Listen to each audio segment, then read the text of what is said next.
nouvelle vidéo, j'enchaîne tout de suite. En fait, je viens de vous poster sur YouTube la vidéo de cette semaine et je me suis dit allons-y, ne perdons pas de temps, enchaînons. Du coup, on est samedi aujourd'hui, matinée assez efficace au final. J'ai pris quelques photos pour de prochains posts Instagram. J'ai mis en place un ou deux articles sur mon blog que je publierai la semaine prochaine. J'ai regardé le vlog de Sarah, Mrs. Boucarmon, qu'elle a publié ce matin. Donc voilà, là au niveau lecture, ah si, il faut que je vous parle d'un livre que j'ai lu en 2 jours, des ENC, épreuves non corrigées, des éditions Charleston, Le voyage de Silka, qui sort je ne sais plus quand. Et c'est la suite en fait du livre Le tatoueur d'Auschwitz. Ce livre-là, Le voyage de Silka, clairement, c'est assez incroyable en fait. On est dans les années 40-45. On suit du coup Silka qui vient de Tchécoslovaquie, qui est allée du coup dans le camp à Auschwitz et du coup. Donc quand elle arrive là-bas, elle a 16 ans.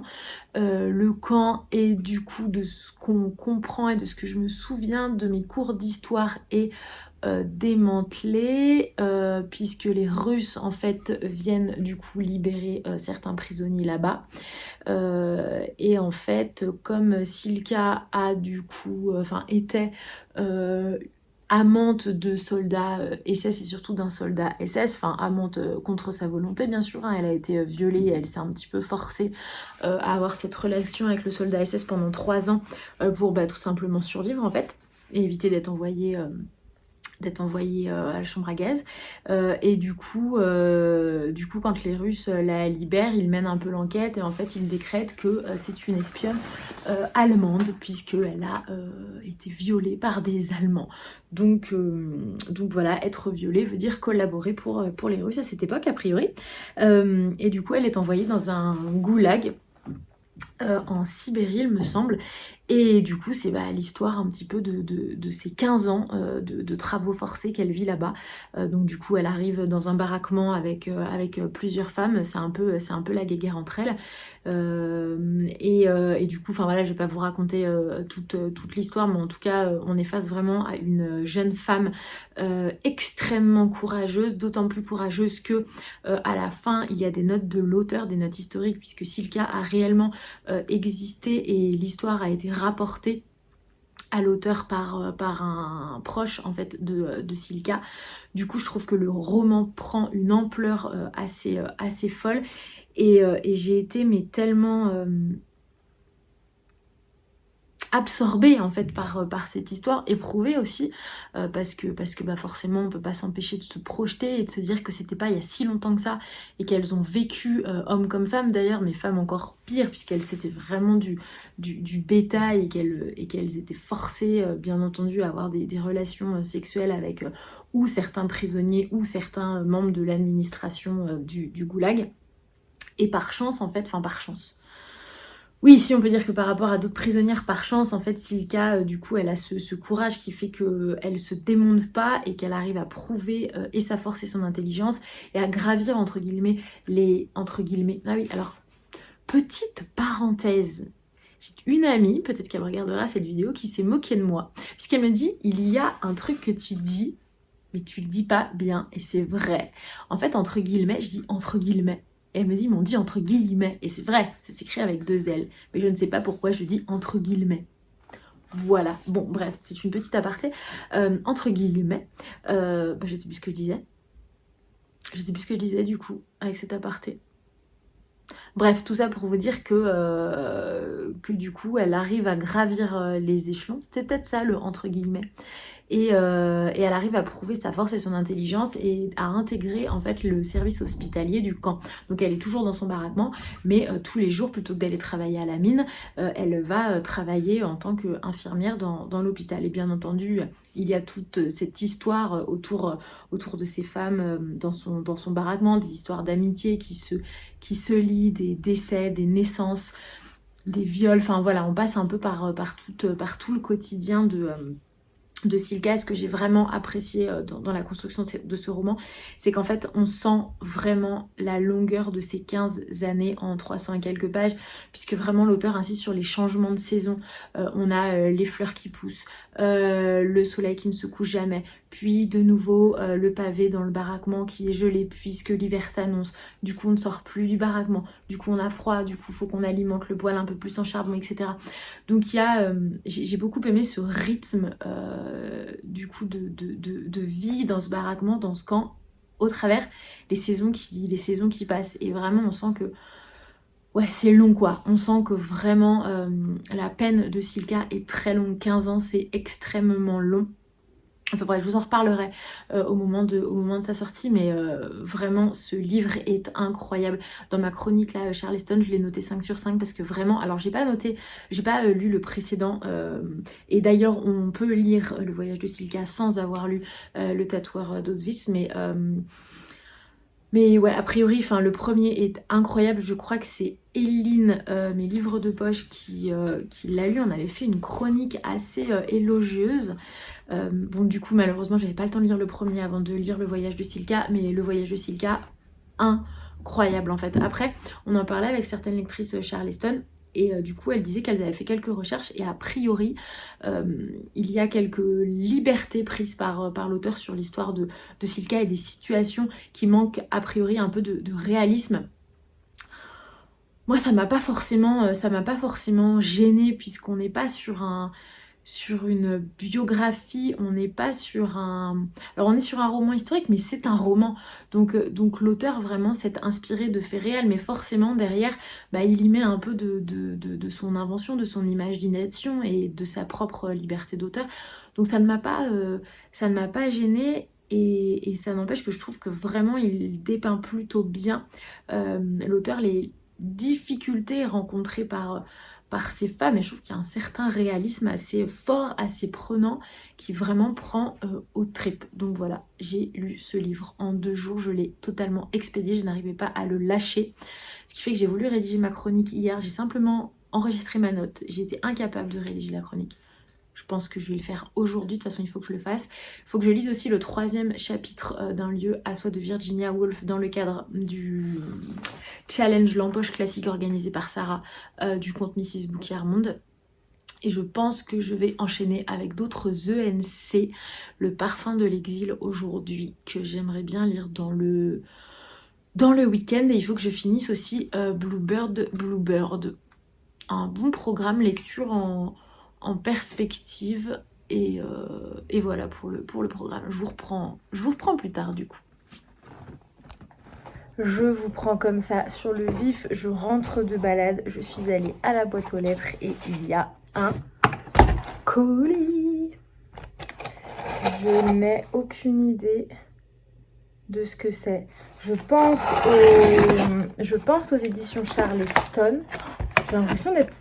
L'angle de la caméra, j'ai l'impression d'être toute petite, d'être complètement tassée, c'est pas trop bizarre. Alors, qu'est-ce que c'est? Alors là...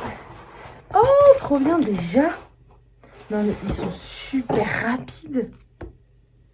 Ils sont super rapides chez Charleston le Duc. Non mais trop bien.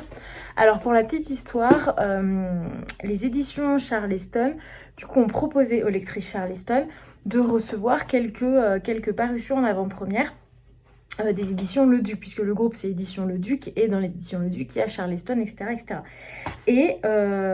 Et du coup, j'en ai sélectionné plusieurs dans la liste, et là, j'en ai reçu 2, et je suis trop contente. Alors, on va carrément sortir du roman, puisque je voulais absolument recevoir ce livre. Je suis en train de le regarder en même temps, qui a l'air mais juste génial. C'est Je m'initie à l'herboristerie de Caroline Gaillet et Michel Pierre. Tisane, teinture mère, gélule, ampoule, le mode d'emploi des plantes. Alors, je suis une férue de tisane, mais ça, vous le savez déjà. Il y a peu, j'ai commandé une série de plantes pour soigner quelque chose en particulier sur l'herboristerie moderne. Et bon, j'ai un petit peu tâtonné, hein, j'ai regardé un peu sur internet, j'ai trouvé ça sur des sites en particulier, et il a l'air vraiment bien fait. Je regarde un peu Ah oui, en fait, il y a des top 20, top 15, top 30 au début sur, par exemple, le top 30 des plantes pour la détox. Donc voilà. Et est-ce qu'il y a... Ah oui, voilà, il y a des formules, en fait. Ah, trop bien. C'est top parce qu'il y a aussi en fonction de l'utilisation, je sais par exemple dans les herbes que j'avais commandées à l'herboristerie moderne, il y avait de la bardane.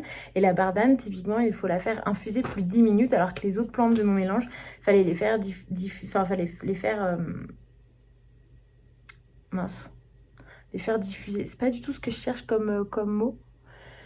Les faire, j'ai un trou. Bon, vous saurez ce que je veux dire. Infuser, voilà, infuser. Oh là là, non mais au secours, faut que je fasse une sieste. Les faire infuser du coup moins de 10 minutes. Et à chaque fois, il y a du coup les plantes avec du coup le dessin. Donc là, par exemple, on a, qu'est-ce que je vais vous... Le chardon-marie, par exemple. Et donc là, il est précisé que c'est pour le foie, qu'il y a les contre-indications. Et en fait, il donne des formules, genre la formule lendemain de fête, donc 40 grammes de chardon, 30 grammes de menthe poivrée et 30 grammes de romarin. C'est génial, c'est trop bien parce que ce que j'aime bien aussi... Ah mais je savais même pas que ça pouvait... La passiflore. J'adore cette fleur, cette passiflore. À chaque fois que j'en vois, je trouve ça magnifique la façon dont elle est. Mais cette fleur, elle est incroyable. Je sais pas si vous la connaissez. Elle est juste dingue et je ne savais même pas qu'on pouvait la consommer en tisane. C'est trop bien. Franchement, c'est trop bien, je suis contente. Et puis en plus, il est simple. Il est simple d'utilisation. Il y a des annexes aussi en fonction, par exemple, sur les enfants. Par exemple, c'est indiqué les plantes qu'on peut utiliser chez les enfants en fonction de tel âge. Par exemple, là, entre 3 mois et 3 ans, bah, typiquement pour l'érythème fessier, les mamans, vous savez que les érythèmes fessiers, c'est juste galère. Et bah là, on peut donner une tisane de souci à son enfant, par exemple. C'est trop bien. Je suis super contente. Je suis super contente. Et le second, c'est Vos cheveux miroirs de votre âme de Lila Riouri. Alors, j'avais lu du coup le descriptif et il me semble que cette femme est une spécialiste. Alors, j'ai plus le nom en tête, mais en gros... Alors, attendez, est-ce qu'il y a peut-être une description? Voilà, elle est capable de percevoir les énergies d'une personne au contact de ses cheveux. Lila fait très vite l'expérience de leur nature spirituelle en les utilisant comme de précieux outils de diagnostic et de guérison. Pareil, c'est vraiment passionnant et je sais que moi mes cheveux c'est une vraie catastrophe. J'ai les cheveux super fins, j'ai eu des soucis qui font que j'en ai perdu beaucoup, la grossesse par-dessus, les hormones, enfin mes cheveux me font du souci. Après je vais pas non plus me plaindre, mais disons que j'ai un vrai souci avec mes cheveux en fait. Et c'est pour ça que je les attache souvent et que vous me verrez toujours dans les vidéos avec les cheveux attachés, bref. Et du coup, quand j'ai vu qu'il sortait ce livre, je me suis dit, toi, je vais peut-être comprendre du coup des choses sur mes cheveux en lisant ce livre. C'est très rare que j'ai dans ma bibliothèque des livres comme ça, un peu, c'est pas développement personnel, mais un peu santé. Le seul livre que j'ai comme ça, il y a des livres forcément sur la grossesse, des livres sur les méthodes Montessori, etc. Et j'ai la grosse bible des huiles essentielles éditée chez Aromazone qui est incroyable et du coup ça me fait vraiment plaisir d'avoir ces deux-là. Donc les éditions Charleston, si vous passez par là, merci. Vous allez peut-être refaire mon quotidien. Dites-moi si ça vous intéresse que je vous fasse un retour de ces livres. C'est vrai qu'habituellement je fais plutôt des retours sur les romans parce que c'est mon truc, mais si à l'occasion ça vous intéresse d'avoir un retour sur ces deux ouvrages, dites-moi et puis je vous ferai un retour avec plaisir. Là, on est parti à côté sur une petite sieste, ce qui va me permettre d'écrire, je pense, ma chronique sur le voyage de Silka dont je vous parlais tout à l'heure. Faire un petit brin de vaisselle, un petit brin de ménage aussi. Et j'aimerais bien, vraiment bien commencer à lire Le Parfum de l'exil et terminer Bluebird. Voilà, j'ai des objectifs lecture dans le week-end. J'aimerais vraiment bien les atteindre pour être un peu tranquille la semaine prochaine, puisque la semaine prochaine, j'ai 3 livres à lire vraiment en urgence. Donc, voilà. Allez, je vous reprends.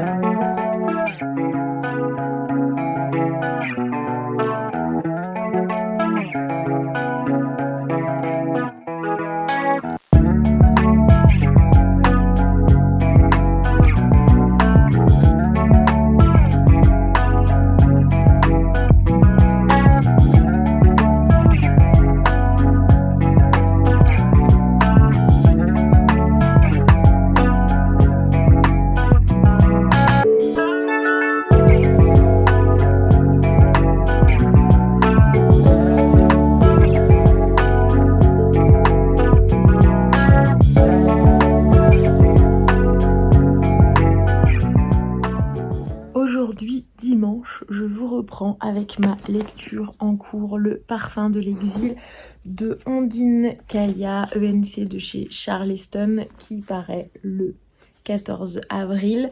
J'en suis page 162, donc un peu moins de la moitié, mais j'avance plutôt pas mal. Je suis bien prise par l'histoire. Donc en fait, il s'agit de Tallinn, qui est née et qui travaille avec... Attendez, je vous pose, hop là, sur le bord du canapé parce que j'ai déjà mal au bras. Donc on suit le personnage de Tallinn qui est née dans une entreprise créée par sa grand-mère qui est également née, qui s'appelle Nona.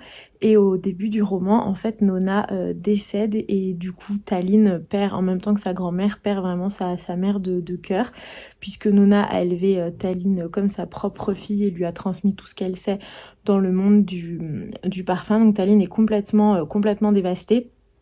On apprend du coup que la relation entre Tallinn et sa propre mère est vraiment difficile, vraiment problématique. Avec son frère Aram, tout va plutôt bien, mais toujours est-il qu'elle se retrouve en fait confrontée au testament de sa grand-mère qui lui lègue l'ensemble de sa société, sa propriété à Bandol et du coup beaucoup d'autres choses, y compris comment on va dire, une petite chasse au trésor en fait. Et la chasse au trésor, les indices sont en lien avec le parfum, avec les odeurs, et elle découvre par le biais de cette chasse au trésor, après le décès de sa grand-mère, un carnet dans lequel est relatée l'histoire de Louise, qui est arménienne. Et en fait on apprend que Louise est la mère de Nona, donc l'arrière-grand-mère de Tallinn. Donc en gros ça mêle à la fois, il y a double temporalité en fait, ça mêle à la fois du coup la vie d'aujourd'hui de Tallinn qui reprend les rênes de la société de sa grand-mère après son décès. Et ah, il y a un petit chat qui pleure, je finis vite fait, je vais aller le chercher. Et du coup cette histoire racontée dans le carnet donc de Louise, l'arrière-grand-mère de Tallinn. Quel autre personnage il y a? Ah si, il y a le personnage de Mathias qui est l'amoureux soi-disant de Tallinn, qui est un homme un peu à l'image du père de Tallinn, toujours entre deux avions, entre deux contrats assignés, entre deux hôtels et j'imagine entre deux amantes, puisqu'il arrête pas de lui envoyer des textos pour lui dire désolé, contrat compliqué à Londres, je suis obligée de rester plus de jours que prévu. Mais bien sûr, et il se trouve que c'est un personnage mais qu'on déteste tellement, on n'a qu'une envie, c'est qu'elle le largue, ce Mathias là. Il la traite mais comme, excusez-moi la vulgarité, mais comme de la merde. Et il est limite blessant, limite violent. Enfin, on se dit que... ouais, il va finir par la frapper, quoi, la pauvre Tallinn qui a rien demandé, qui vient d'enterrer sa grand-mère et qui se retrouve avec une société à porter, quoi. Donc bref. Mais franchement, je trouve ça cool. Après, j'ai du mal à voir ce que l'auteur va faire de ce milieu du parfum. Pour l'instant, le parfum, en fait, est vachement présent parce que du coup, ça rappelle à Tallinn beaucoup de souvenirs avec sa grand-mère.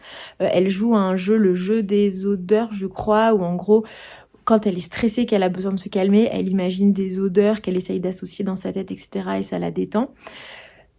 Mais le lien entre le métier de sa grand-mère, son talent, le talent de Tallinn, de nez, et le passé de Louise, enfin, j'ai du mal à voir, hormis le lien qui existe entre la grand-mère défunte et Tallinn, j'ai du mal à voir où du coup l'auteur va nous emmener avec cette histoire de parfum et de senteur.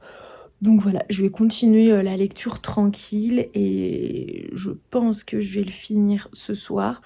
Je n'ai toujours pas écrit ma chronique du voyage de Silka. J'avais dit que je le ferais hier et au final je ne l'ai absolument pas fait. Généralement quand je retarde comme ça les chroniques, c'est que j'ai du mal à les sortir, et généralement quand j'ai du mal à les sortir, c'est que le livre m'a énormément plu. Je sais que pour Un jour de plus de ton absence de Mélusine, j'avais... alors pas que j'avais eu du mal, mais je sais qu'il m'avait fallu aussi un petit temps pour écrire la chronique. Donc voilà, donc je vais laisser mariner ça et je la sortirai quand je le sentirai. Voilà, je vous reprends, on est mardi, fin de journée, je crois que je vous ai pas pris hier. J'ai reçu des colis. Bon, il y a un colis que j'ai déjà ouvert puisque je savais ce que c'était. C'est le prochain Sophie Jomain, M'asseoir 5 minutes avec toi, qui paraît du coup le 11 mai prochain. Claire et Julien se sont follement aimés, un coup de foudre, un mariage et enfin une fille, Pauline, belle, parfaite et différente. Ils étaient prêts, ils la voulaient de toute leur force, mais peut-on rester des parents unis face au handicap d'un enfant? Ce roman est l'histoire de Claire qui voit partir l'homme de sa vie, de Julien qui étouffe sous le poids de la culpabilité, de Pauline qui voudrait que ses parents s'aiment de nouveau. Ce roman nous plonge dans la réalité d'une famille déchirée que seul l'amour saurait guérir. J'avais bien aimé le dernier Sophie Jomain. C'est une auteure que vraiment j'ai découvert il y a très récemment et que j'apprécie tout particulièrement. Donc, et puis le sujet du comment vivre le handicap au sein d'une famille, ça peut être un sujet traité de façon très lourde, ou au contraire, de façon légère. Peut-on vraiment traiter le handicap de façon légère? Mais en tout cas, peut-être y ajouter une pointe d'humour et beaucoup d'amour aussi. Donc on n'est pas obligé d'en faire quelque chose non plus de très triste. Donc à voir comment Sophie Jomain a traité ce sujet. Et dans le colis, il y avait des super chaussettes Charleston. Est-ce que les chaussettes, c'est pas un peu la vie en fait quand on est lecteur? Avoir une bonne paire de chaussettes aux pieds, avec une bouillotte, faut pas déconner non plus. Une tasse de chocolat chaud, café, tisane, au choix. Et puis un bon livre, quoi. Elles sont top. Qu'est-ce qu'il y a marqué? Sous le talon, tu m'apportes un chocolat chaud. Et là, c'est quoi? J'ai déjà un bon roman, tu m'apportes un chocolat chaud. Excellent. Trop cool, elles sont vraiment funky ces chaussettes, j'adore. Merci beaucoup Charleston. Et en parlant de Charleston d'ailleurs, avant d'ouvrir l'autre colis, je voulais vous parler de ma dernière lecture, Charleston. Alors clairement sur le mois de février chez Charleston, on a enchaîné les lectures un petit peu lourdes. C'est pas péjoratif mais assez prenante, assez bouleversante. Ça a commencé par le voyage de Silka autour donc des camps de concentration pendant la Seconde Guerre. Et là, on est parti sur le génocide arménien avec le parfum de l'exil d'Ondine Kaya. Ce livre, je l'ai refermé à 18h30. À 19h30, je pleurais toujours en y repensant. Voilà. J'ai même envoyé un message à l'auteur pour lui exprimer toutes les émotions que j'avais ressenties en lisant ce roman. Ça m'a clairement bouleversée. La Charleston, entre un jour de plus de ton absence, le voyage de Silka, le parfum de l'exil, je crois que c'est les trois vraiment qui, pour moi, sortent du lot de par les faits en fait que ça a eu sur moi et comment ça m'a vraiment remué. Donc là en fait il y a double temporalité dans celui-ci. En fait normalement on n'est pas censé vraiment vous en parler. Là il paraît quand? Le 14 avril. En plus c'est un peu loin. Mais vraiment je pense que c'est Sarah d'ailleurs qui en parlait dans une précédente vidéo, Mrs. Bourki-Armand, que en fait c'est dur de terminer la lecture, de pas vous en parler. En tout cas en vidéo, puisqu'on écrit nos chroniques et nos chroniques sortent après au moment de la sortie du livre, mais en tout cas en vidéo, c'est dur du coup pour moi de vous reparler de livres en vidéo, mais que j'ai lu il y a presque plus d'un mois. Donc je me dis, autant à chaud vraiment vous livrer ce que je ressens, parce que c'est la meilleure façon, je pense, de vous convaincre en fait juste de lire ces livres-là. Donc là c'est double temporalité. Donc on suit Taline qui est une jeune femme qui du coup vient de perdre sa grand-mère qui s'appelle Nona, et sa grand-mère en fait est née et crée des parfums dans le sud de la France. Elle a créé du coup sa propre société, et Nona a élevé Taline comme sa propre fille. Donc quand sa grand-mère meurt, forcément Taline a l'impression de perdre sa mère et elle le vit très mal, et sa grand-mère du coup donc elle se rend ans chez le notaire, Taline, et sa grand-mère du coup lui lègue son entreprise de création de parfums, puisque Taline est également née et du coup accompagné sa grand-mère dans la création des parfums.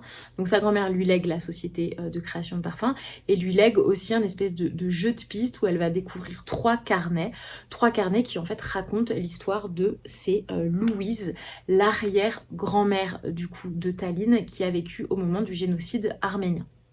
Et donc du coup, on a deux écritures qui sont bien distinctes dans le roman. Il y a du coup tous les passages de Taline qui sont écrits comme ça un peu en gros, enfin c'est un peu la typo utilisée par Charleston. Et il y a cette autre typo un peu plus petite qui est du coup la partie réservée au carnet que Taline lit. Donc du coup, j'ai bien aimé parce qu'en fait, il y a cette espèce de rapprochement où Taline lit les carnets et les découvre au même moment que nous. Enfin, je sais pas si vous voyez ce que je veux dire, mais en gros, on a l'impression d'être un peu Taline et qui découvre aussi pour la première fois ces carnets. Et en gros, donc il y a cette thématique du génocide arménien. Moi, je connaissais absolument, enfin je savais que ça existait, mais je connaissais absolument rien de l'histoire de ce génocide qui est absolument horrible en fait. Et je crois que ce génocide a mis longtemps à être reconnu comme un génocide. Je me demande si c'est encore reconnu aujourd'hui comme un génocide. Il me semble que j'avais lu quelque chose à ce sujet. Et du coup, en fait, on sent aussi que ce personnage de Taline a besoin pour avancer et pour accepter la mort de sa grand-mère, d'en apprendre un petit peu plus sur ses racines. Et donc, au-delà de cette thématique du génocide arménien, il y a toute la thématique de la relation mère-fille. Et en fait, on se rend compte que l'histoire se répète, que Taline a été élevée par sa grand-mère, que la mère de Taline a elle-même été élevée par sa grand-mère, donc Louise est l'arrière-grand-mère de Taline. En gros, l'histoire se répète et c'est comment on fait pour arrêter que cette relation pourrie, entre guillemets, de la mère et de la fille s'arrête en fait pour les prochaines générations et qu'on passe enfin à autre chose. En fait, c'est tellement beau, et en plus, ce que j'aime beaucoup, c'est qu'Ondine, l'auteur, donc ajoute tout cet univers du parfum au roman. C'est-à-dire que le roman est bourré d'odeurs, est bourré de métaphores.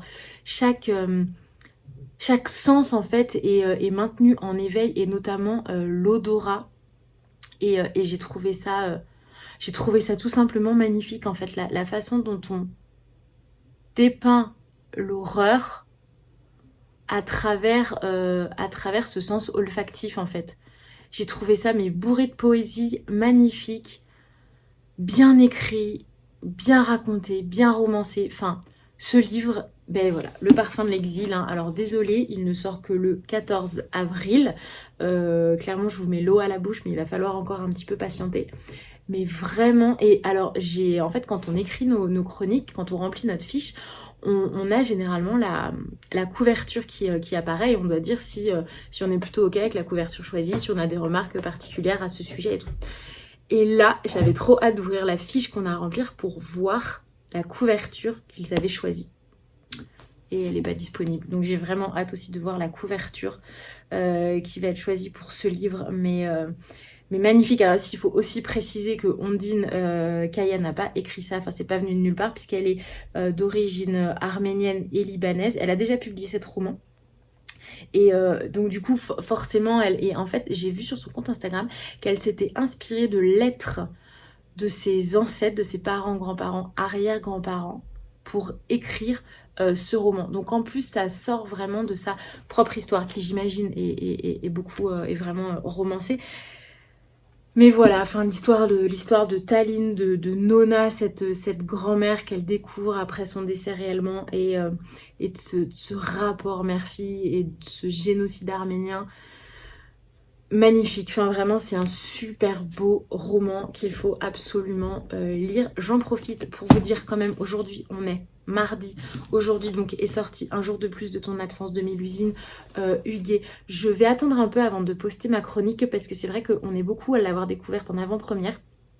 Et du coup, d'avoir beaucoup de chroniques d'un seul coup sur un même ouvrage, je pense que c'est un peu un peu contre-productif, donc je vais attendre quelques jours avant de publier ma chronique, mais enfin vous savez ce que je pense de ce roman. Dans ma dernière vidéo, j'avais qu'une envie, c'était de pleurer en vous en parlant. J'ai encore reparlé il y a quelques jours avec Mélusine Huguet, et franchement, pareil, ce livre, enfin voilà, les éditions Charleston, là, vous détenez vraiment des pépites, quoi, des pépites, et ces histoires de femmes, mais tellement fortes, quoi, enfin...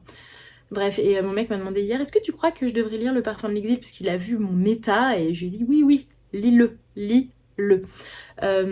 Qu'est-ce que je voulais dire d'autre? Petite réception, puisqu'il me manquait sur tous les livres qu'on doit lire dans le cadre du challenge L'Empoche classique organisé par Sarah du compte Mrs. Boutière-Monde. On a une liste de livres, je crois que j'ai, ça y est, tous les livres, et il m'en manquait un seul. Et j'ai un peu galéré à le trouver. Il s'agit des 4 filles du Docteur March, que je crois, je n'ai jamais lu. J'ai vu beaucoup d'adaptations cinématographiques de ce film, mais roman, je crois que je ne l'ai jamais lu.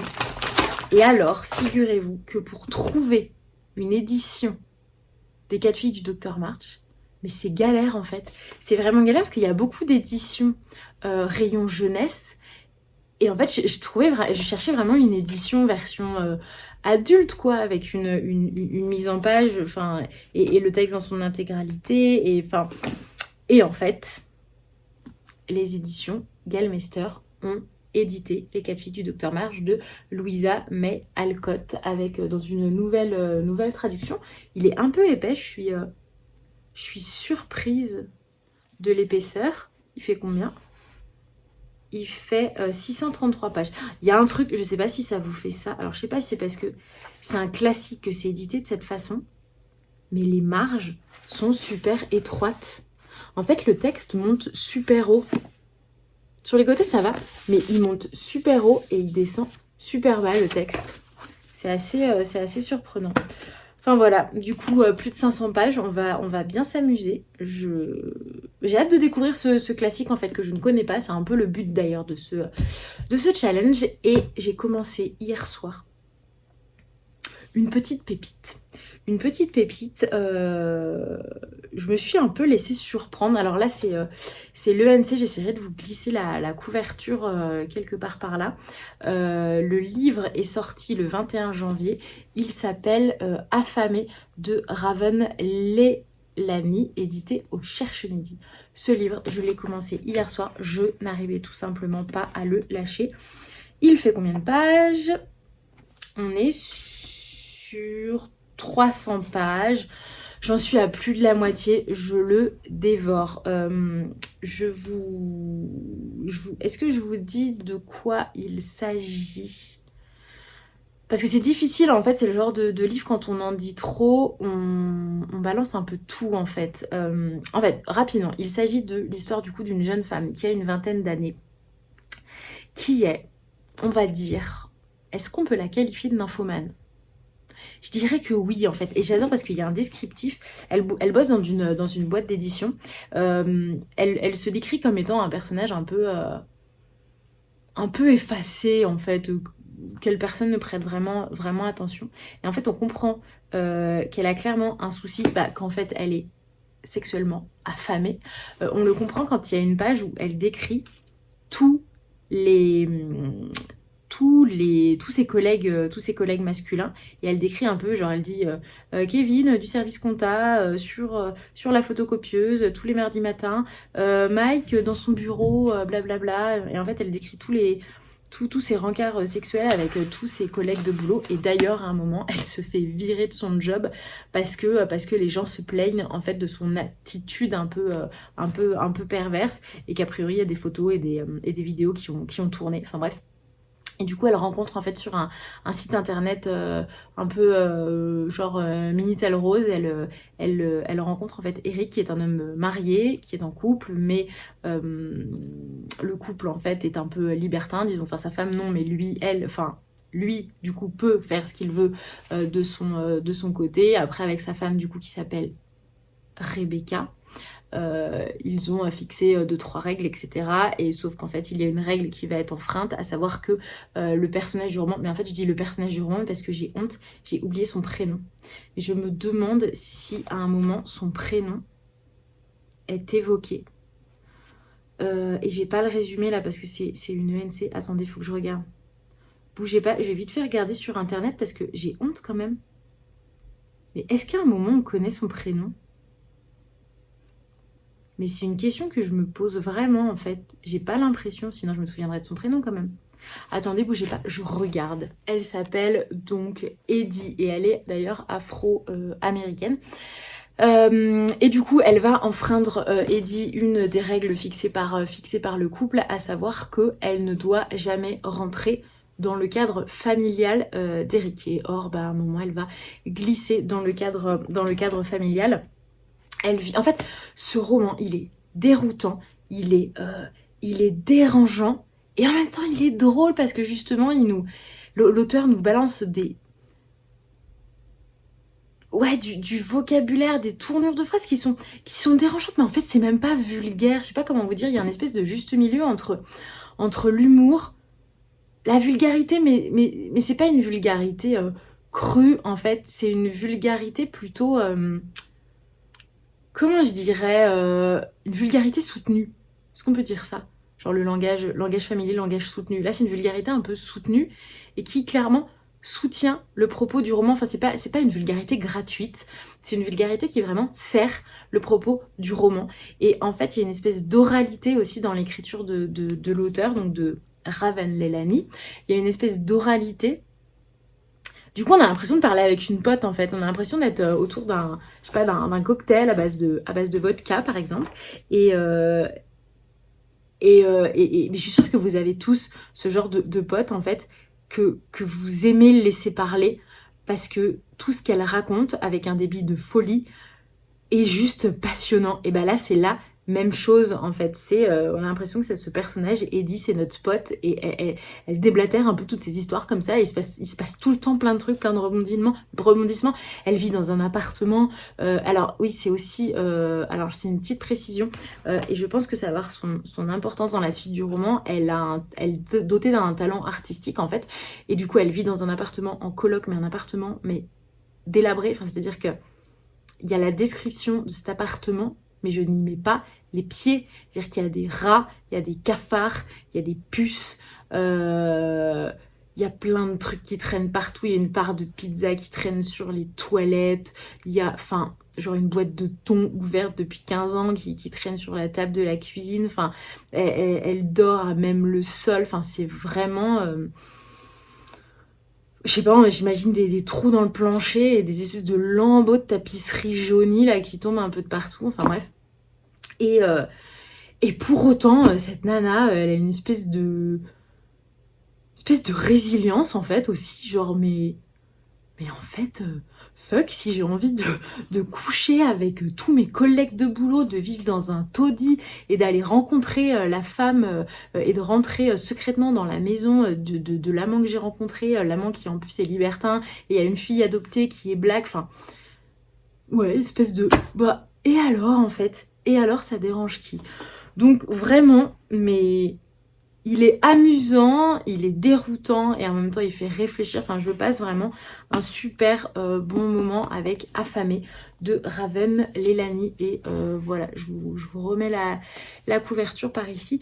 Je suis un peu en retard d'ailleurs sur Un lieu à soi de Virginia Woolf. J'avais le chapitre 3 à lire la semaine dernière, le chapitre 4 à lire cette semaine, et il va vraiment falloir que du coup je rattrape le 3 et 4 cette semaine. Je vais couper la vidéo, j'ai mon petit garçon qui pleure.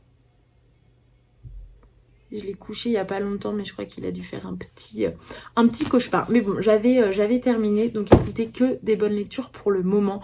Je vous reprends sûrement demain avec du coup la fin de ce livre et je vous en parle un petit peu plus longuement demain. Il faut croire que je suis beaucoup plus régulière cette semaine puisque je vous reprends. Nous sommes jeudi. Jeudi, il fait super chaud, mais malgré tout, j'ai mon écharpe. Je dois faire partie de ces gens qui, même avec la chaleur, se couvrent énormément. Mais ceci dit, je me méfie. C'est toujours un peu cette période où on se découvre parce que le soleil est de retour. Et c'est là qu'on chope le petit rhume ou la petite angine qui va bien. Je reviens avec Affamé de Raven Leilani, édité au Cherche Midi, que j'ai du coup terminé. Je reste sur ma première impression, qui est, comme je vous le disais, du coup cette lecture un peu déroutante, enfin je vais pas non plus y revenir puisque j'en ai quand même déjà pas mal parlé précédemment. Donc mon avis est toujours le même. C'est vraiment un chouette roman, une chouette histoire. Une écriture aussi assez, ouais, comme je vous le disais, assez déroutante et assez vulgaire, mais pas voilà, vulgaire cru. Par contre, l'issue de ce roman, en fait, je pensais que l'auteur allait continuer sur cette même veine et allait continuer un peu à nous fournir comme ça cette écriture un peu de l'oralité, cette bizarrerie un peu de cette femme qui du coup est nymphomane et un petit peu aussi perdue dans sa vie, résiliente, etc. Je pensais qu'on allait rester sur cette même ambiance, ce même ton. En réalité, j'étais un petit peu déçue par la fin. Je trouve qu'elle retombe un peu comme un soufflet.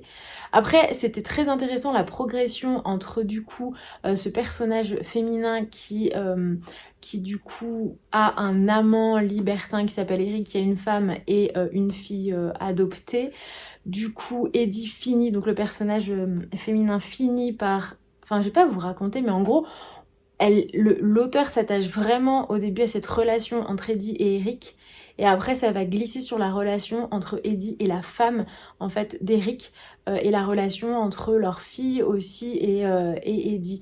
Donc j'ai trouvé ce glissement assez intéressant, mais la fin, ouais, je suis un petit peu déçue en fait. Donc un chouette roman franchement qui se dévore, qui se lit super bien, qui est très agréable à lire et qui pourtant n'est pas écrit dans un ton trop facile non plus, mais malgré tout ça se lit très bien. Mais voilà, la fin un petit peu déçue. J'ai commencé du coup un nouveau roman qui paraît là dans quelques jours, qui paraît début mars. C'est Normal People de Sally Rooney, édité chez l'Olivier, aux éditions de l'Olivier. Là pareil, on est sur quelque chose aussi d'assez déroutant finalement, un petit peu dans la même veine que L'affamé. Ce qui est assez étrange, et je n'ai jamais rencontré ça dans aucun roman, c'est qu'il y a beaucoup de dialogues, mais qui ne sont jamais introduits par les fameux tirés du dialogue en fait. Typiquement, tout ça là, c'est des dialogues en fait. Enfin voilà, c'est les personnages qui parlent en fait, mais il n'y a pas du tout de tiré, donc au début c'est assez déroutant, et il y a des fois il y a quand même le cerveau qui bug un peu, qui dit attends, je suis dans le récit, ou je suis dans le dialogue et dans les personnages qui parlent. Du coup ça c'est assez déroutant. En gros, de quoi il s'agit? Il s'agit du coup de Marianne et Conil, qui sont deux adolescents, deux lycéens qui sont ensemble dans le même établissement. Marianne, du coup, est un personnage présenté comme étant assez étrange, très, très intellectuelle, très renfermée sur elle-même, pas forcément timide, mais en tout cas, voilà, elle gravite dans le lycée de façon très, très isolée, ça lui va très très bien, personne n'y prête attention, jusqu'au jour où, en fait, Conil et Marianne, Conil, lui, c'est un jeune homme qui fait plutôt partie des lycéens un peu populaires, on va dire, de l'établissement, et on va dire que Marianne, elle fait un petit peu partie des laissés pour compte, si on veut schématiser, on est là-dedans. Marianne est issue d'une famille assez riche, elle vit dans un manoir, lui, Conil, du coup sa maman et Lorraine est la femme de ménage dans le manoir de Marianne, donc ils se voient assez souvent puisque Lorraine, la mère de Conil, n'a pas le permis, et du coup c'est lui qui vient la récupérer à la fin de sa journée de travail. Donc Conil et Marianne ont en fait nos relations en dehors du lycée. Et il se trouve qu'ils vont créer un lien assez fort, sans vouloir que ça se sache dans l'enceinte du lycée. Donc là, j'en suis là, sur cette histoire un peu étrange entre les deux comme ça, et puis Conil qui a un peu honte de dire aux gens du lycée et de se montrer avec Marianne Marianne qui voit pas vraiment d'inconvénient. Mais en même temps, Marianne n'est pas dépeinte comme quelqu'un de moche, de vulgaire, Elle a l'air assez... elle a l'air assez cool, oui, elle a l'air assez étrange dans ses propos et dans sa façon de penser, mais on n'est pas sur... j'ai pas la sensation qu'on soit vraiment sur le gros cliché de la lycéenne avec les cheveux gras qui porte une salopette et les chaussures de sa grand-mère. On n'est pas du tout là-dedans. Et du coup, c'est assez étrange de la sentir comme ça, exclue. Alors pourtant, elle a aucun... Enfin, voilà, elle rentre pas dans ce cadre des exclus, quoi. C'est ça qui est assez étrange. Et c'est peut-être fait exprès, je sais pas. Enfin voilà. En tout cas, pour l'instant, j'en suis là. Je passe un bon moment. C'est la première fois que, ouais, je crois, je lis un roman d'un auteur irlandais. Et franchement, c'est plutôt chouette. Donc je vous en reparle quand je l'aurai terminé. Et je suis allée à la boîte aux lettres et j'ai reçu un colis que j'ouvre avec vous. Oh, trop chouette! Oh, je pensais pas qu'on le recevrait aussitôt, mais il sort quand? Quand est-ce qu'il sort? Quand est-ce qu'il sort? Oh, mais trop chouette! Ah, mais je m'attendais pas à le... Je m'attendais pas à le recevoir aussitôt. Ah, vous vous demandez de quoi je parle, hein. En fait, il s'agit du roman de Mathilde Faure, Fille du vent, édité chez Charleston. On a lu Les épreuves non corrigées il y a quelques temps. Et du coup, bah, on reçoit le livre édité. Trop bien, trop chouette. Ce qui fait que je vais bientôt pouvoir vous envoyer publier ma chronique. Pour rappel, il s'agit de 3 jeunes femmes qui sont dans une... mince, comment on appelle ça, qui sont en foyer. En fait, on appelle ça pas ça un foyer, mais en ASE, c'est ça, en ASE. Je crois que c'est... Où est-ce que c'est? En banlieue parisienne. Dans mon souvenir, c'est banlieue parisienne, en ASE. Et je crois que je m'en souviens que je vous en avais parlé dans une vidéo. Donc, il s'agit de Lina, Céline et Assa. Et je me souviens que je vous en avais... Argenteuil, voilà. Je vous en avais parlé dans une vidéo où voilà, je commençais le livre et que je trouvais que c'était un peu trash avec un vocabulaire vraiment emprunté bah, voilà, aux adolescentes voilà, en foyer sans vouloir taper dans les clichés, mais il y a beaucoup de ouais, je casse les couilles, putain de radin, bande de crevards, quoi. Voilà, au début j'ai un petit peu de mal avec ça. Et plus ça va et plus on s'habitue et plus ça va et moins je trouve on est dans ce cliché. Donc je vous en reparlerai un petit peu plus longuement via la chronique, comme je vous le disais tout à l'heure. Je sais plus, je crois que j'en ai parlé. J'ai du mal à... En fait, au moment où je lis l'ENC, c'est très facile de vous en parler. Un mois plus tard, c'est un peu plus compliqué parce que je suis moins dans le show, je suis moins dans... voilà, je viens de terminer mon livre, je suis emballée ou pas du tout et je peux vous en parler vraiment de façon très claire et objective sans buter sur mes mots et mes propos. Mais dans tous les cas, vous pourrez retrouver ma chronique très bientôt sur le blog. Et je ferai un post Instagram aussi également. Je suis contente de... C'est super plaisant en fait quand on lit les ENC comme ça de recevoir le livre, l'objet final en fait. C'est chouette. Trop bien, trop bien, trop bien. Bon bah voilà, et bien je vais continuer ma petite lecture au soleil et je vous reprends sûrement. On est jeudi, je vais essayer de publier la vidéo demain comme je l'ai fait la semaine dernière pour commencer une nouvelle vidéo ce week-end. Du coup voilà, peut-être que je vous reprends demain matin rapidement. J'aurais peut-être terminé ma lecture, j'en aurais peut-être commencé une autre pour vous en parler plus longuement. En fait, je vais arrêter la vidéo maintenant puisque au fur et à mesure en fait des vidéos que j'enregistre dans la semaine, je les mets direct dans eMovie pour monter au fur et à mesure. Et en fait, je suis déjà à 49 minutes de vidéo, ce qui est vraiment beaucoup trop. Et je suis même pas sûre que vous regardiez la vidéo dans son intégralité. Du coup, j'arrête maintenant et je recommencerai une nouvelle vidéo demain. Voilà. Écoutez, n'hésitez pas à faire un petit commentaire, un petit pouce, ça fait toujours plaisir. Et on se retrouve pour une prochaine vidéo la semaine prochaine.